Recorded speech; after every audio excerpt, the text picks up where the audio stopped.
বাস্তবিক এবং গ্রহণযোগ্য কোনো মৌলিক পরিবর্তন কিংবা সংস্কার এখনো দৃশ্যমান হয়নি।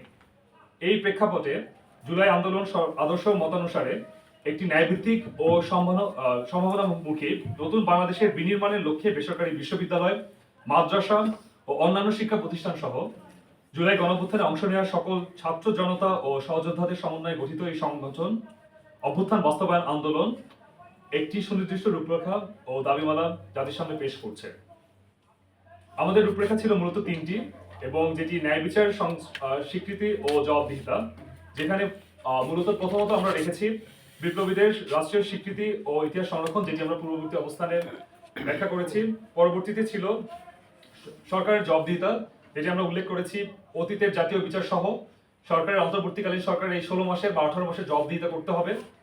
খণ্ড খতে আমরা রেখেছিলাম মেধাভিত্তিক রাষ্ট্র ও শিক্ষার্থী বান্ধব নীতি, যেখানে উল্লেখ করেছি শিক্ষা ও কর্মসংস্থানের সুরক্ষা ছিল ঋণ এবং আবাসন বিষয়ে শিক্ষার আমরা যে ধরনের সংস্কার চাচ্ছি সেটি, মেধাভিত্তিক কর্মসংস্থান এবং বিদেশে উচ্চশিক্ষা সহজীকরণের ক্ষেত্রে আমাদের পরবর্তী সরকার এবং বর্তমান সরকারের যে করণীয় ছিল সেটি এবং সেটির জবাবদিহিতা। আরও ছিল খণ্ডগতে জাতীয় সক্ষমতা ও কাঠামোগত সংস্কার।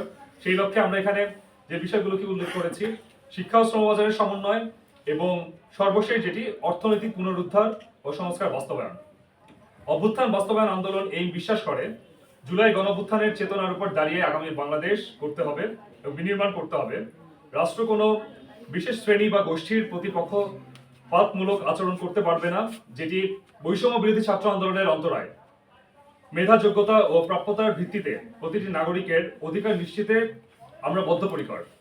আমরা সকল সহযোদ্ধা ও দেশপ্রেমিক নাগরিকদের এই দাবিসমূহের পক্ষে সোচ্চার হওয়ার জন্য আহ্বান জানাচ্ছি।